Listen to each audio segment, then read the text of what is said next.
Welcome to Walking with Jesus Bible Study. We're going to be in the book of Colossians, chapter 1, verses 12 through 14. Giving thanks unto the Father, which had made us meet to be partakers of the inheritance of the saints in light, who hath delivered us from the power of darkness and hath translated us into the kingdom of his dear Son, in whom we have redemption through his blood, even the forgiveness of sins. In the very beginning, the first thing that it speaks that God did was that he separates the light from the darkness. And when we come to Christ, we are now in the light, but when we are in the world, we are darkness. And when Jesus comes on his second coming, what is he going to do? The very same thing that he did the first time. He's going to separate the dark from the light. For the children who are children of God are children of light. And the children of the evil one are the children of darkness.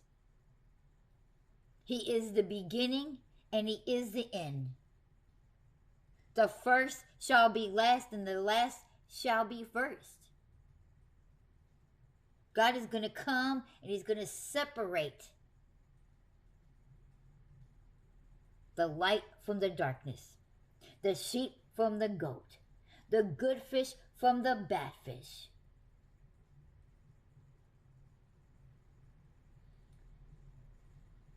One of my daily prayers is my grateful and thankfulness prayer, to where I go and I just make sure and I give thanks to God for all that he is and all that he does. And I have this list and I go on, and one of the things I say to him that I am very grateful and thankful for on a day, because he is deserving. He's deserving of our praise. He is deserving of our worship, and he is deserving of us to give thanks for all that he does. And one of those things I say a lot, that make sure I say every day, is, dear God, thank you for bringing me out of the darkness and into your glorious light. I was blind, now I see. See, when you can't see, you're in the dark. But when you can see, there is light. You have vision.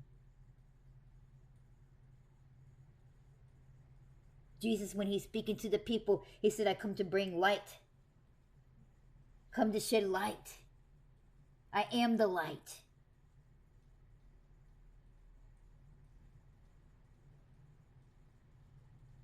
And while trying to describe who he was to certain people, the Sadducees, the Pharisees, many people who are very religious but don't know Christ, don't know God, but they can quote every verse that is written in the Bible, but don't have a relationship at all with God. Even though they can see, they are still blind. And Jesus made a point to tell them that. And they even took it offended. Are you trying to tell me that I am blind, that I cannot see? And Jesus says, yes, you are blind. And then he goes to continue to tell the disciples and the other people that is gathered around to listen to him, that to do what they do. To do what they say, but don't do what they do. Because they are just the blind, leading the blind off a cliff. Because they have no clue. They say they know the word of God, but they don't know God. Because if they knew God, then they would know who the Father was, and they would know who the Son is. And since they don't know him, they don't know the Father. And because they don't know the Father, they do not know him. But the children in the light knew who their Father is. The children in the light know who their shepherd is, because they can hear his voice, for he is the good shepherd. He gave his life for us. He's not a hired hand. He's only in it to do the job and to get the money and to leave. Who will walk away when storms come? Who would turn from you when things get too critical and too deep and too chaotic? No, instead he's standing right there.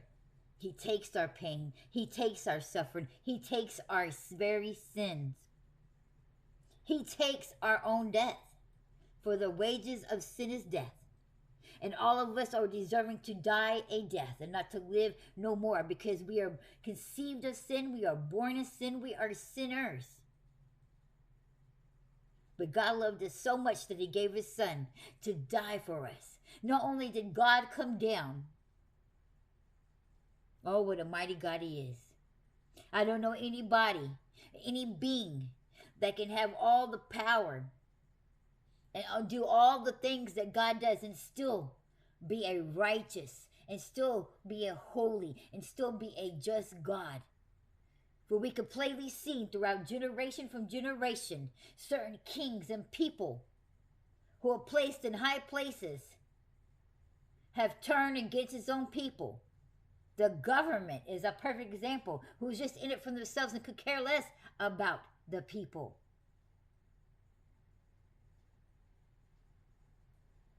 Almost all people. We even see, mega churches are a big example. Oh, they may have started out small. And have you ever noticed that these small, run-down sort of beat churches are the most churches that are the ones who are more on fire for God? Once they start getting bigger, it seems like the pastor begins to lose his way. Starts caring more about people pleasing instead of pleasing God. Just like the very first king, Saul. The greed. And Satan's waiting there. He's waiting for all this. In fact, he's the one sitting on the shoulder, or he has his goons here and there, making sure to whisper all these crazy thoughts into their hands so they think this way and they go this way. Is one of the very things that Satan tempted Jesus in the desert was, I'll give you all the kingdoms that you see. First of all, they already belonged to Jesus, so he should have just laughed, because he could have said, why are you going to give me my own things? He could have said that and still been right. But no, he still was a humble person. So humble that he didn't brag the fact that he had already had those kingdoms, that they all belonged to him and he possessed them. He still remained a humble person. That when God came down here, he was humbled. He didn't act all high and mighty. He didn't ride on horses, he rode on donkeys. He didn't come and brag to everybody when he went to certain towns and when they just, do you know who you're talking to? Do you not know that I am God? And then he could have used the powers and his ability to sit there and to show. But he didn't. In fact, the only time he used his was to heal somebody when he showed off with his powers. God, forever in all the ways when he was here and doing this and that, remained a humble being. Because he is righteous. He is holy. He is just. And so it's very hard for people of good wealth and has a lot of things. And wealth doesn't necessarily mean to have a lot of money. You could have you could be a broke person and have a lot of possessions. Because you tied up all your monies and houses and cars. It doesn't mean you have got a lot of money in the bank, but you have a lot of assets. Here's the thing. A lot of people think it's a sin to have money because it says the root of all evil is money. No, it's the love of money. You can have money and go to heaven. And it's not a sin to have money. What is the problem is that people don't know how to be humble when they gain certain wealth or certain possessions.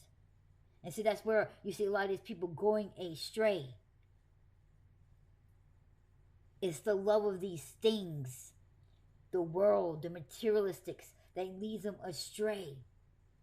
The key is for us to always remember to remain humble and grateful because of all that God has done for us. He sacrifices for us daily.